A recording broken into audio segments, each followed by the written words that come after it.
Manusia itu mengendalikan nasib dan lingkungannya melalui aktivitas kerja. Dan itu dorongan dari dalam dirimu. Kapasitas dan kemampuannya diukur dari sejauh mana dia menghasilkan sesuatu, sejauh mana dia melakukan kerja.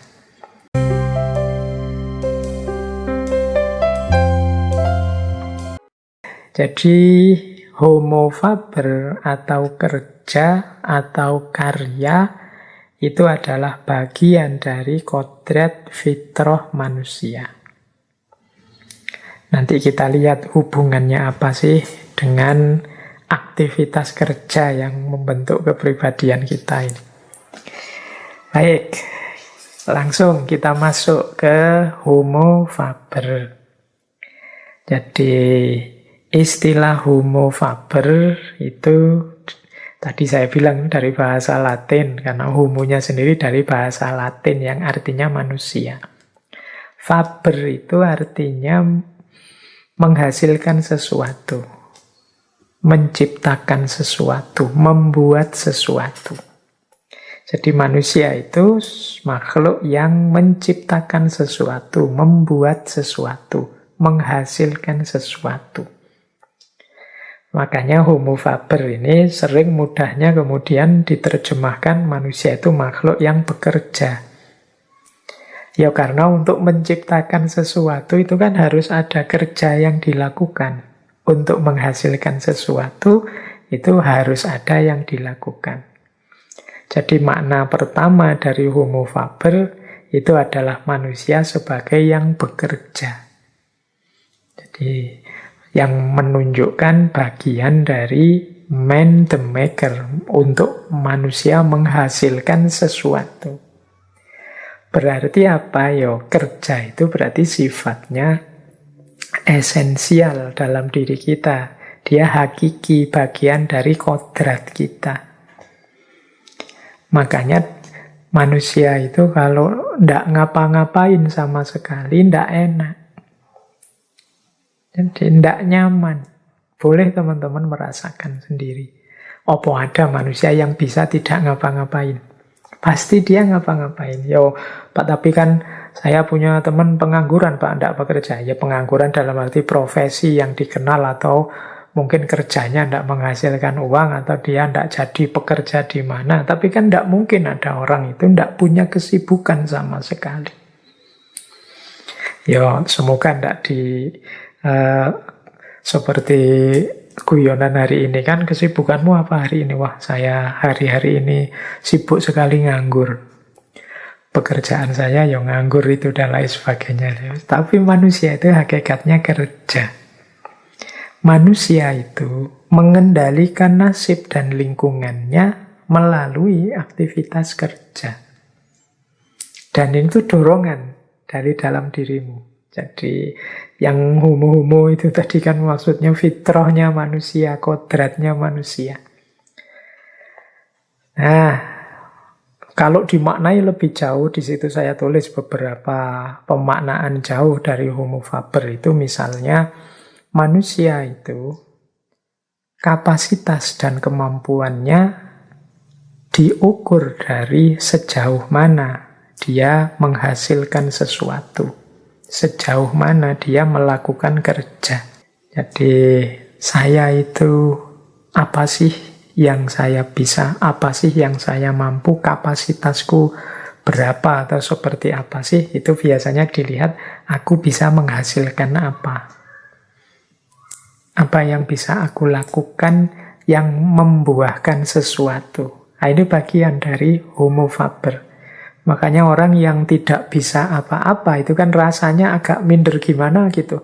Wah, saya itu rasanya kok tidak bisa apa-apa. Itu kan teman-teman rasanya minder. Itu karena bagian dari dorongan makna diri kita sebagai makhluk yang bekerja atau menghasilkan sesuatu.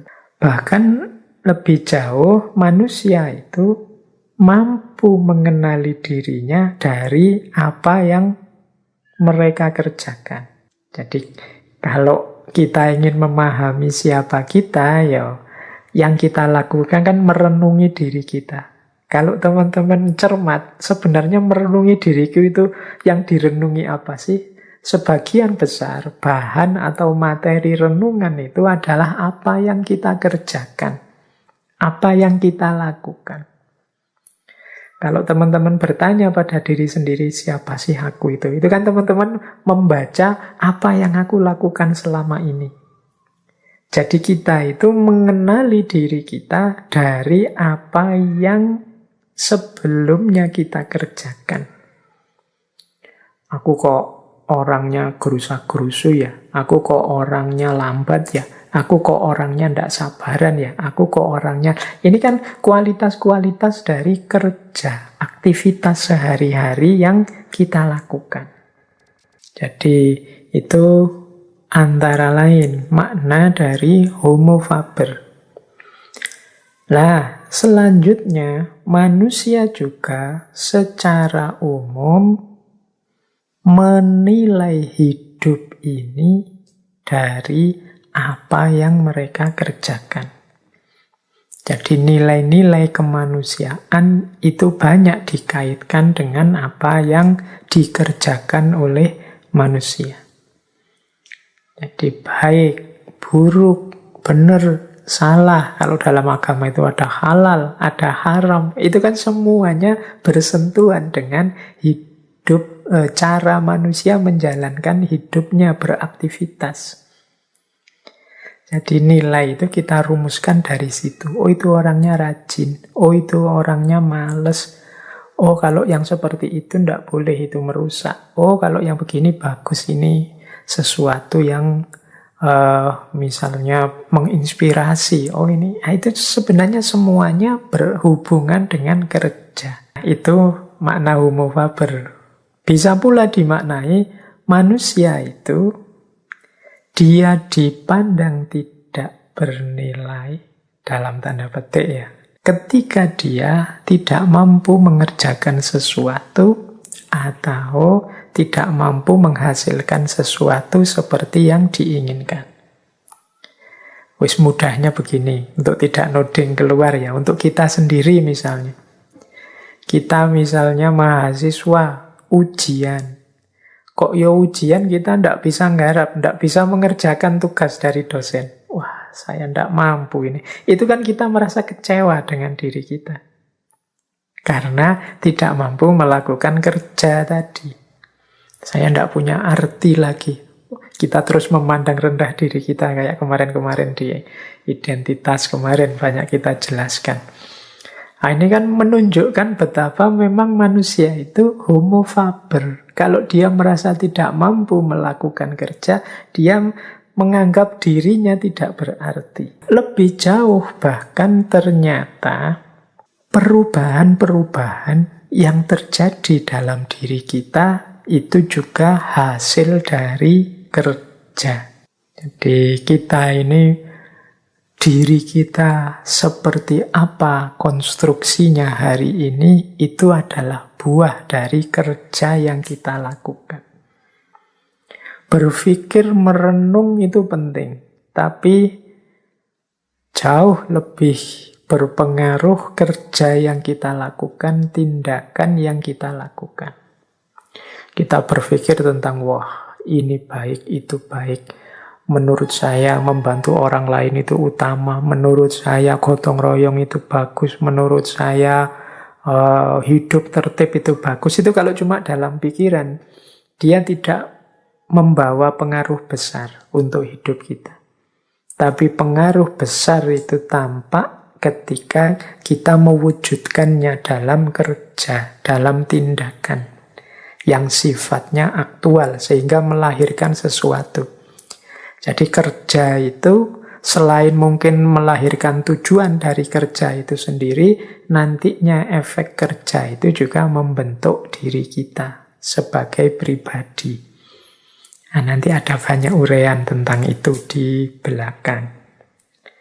Bahkan ya kalau diuraikan lagi lebih jauh, dunia ini, alam semesta ini berkembang itu juga karena hasil karya, hasil kerjanya manusia. Jadi kalau kita sering mendengar istilah hidup ini kan berkembang, hidup ini kan dinamis, itu sebagian besar perkembangan dinamika itu buah dari kerja dan karya manusia.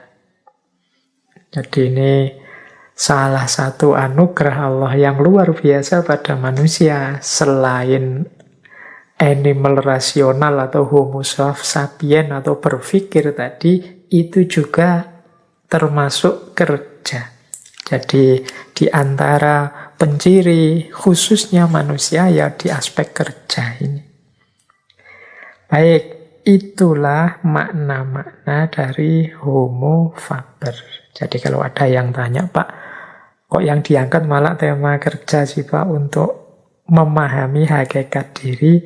Ya karena memang bagian dari kedirian manusia itu ya aspek kerja ini. Meskipun saya tahu di pikiran teman-teman kalau saya ngomong kerja itu mesti yang terbayang kerja apa saya besok, profesiku apa, saya harus melamar kerja kemana, kan hanya itu. Makanya sering orang kemudian merasa tidak nyaman ketika membahas kerja ini karena diasumsikan kerja itu mesti nanti menyinggung diriku yang masih nganggur atau yang masih gamang dengan kerjaku di masa depan, profesiku di masa depan. Ya, semakin kita pahami nanti kan kita semakin pas cara memposisikan dunia yang kita labeli dengan istilah kerja ini. Jadi tidak masalah ya teman-teman, justru kegelisahan atau ketidaknyamanan ketika membahas tema kerja ini menunjukkan betapa memang ada semacam dorongan kodrati dalam diri kita, setiap manusia, untuk menghidupkan unsur kerja sebagai bagian dari tugas dan amanat kita di muka bumi.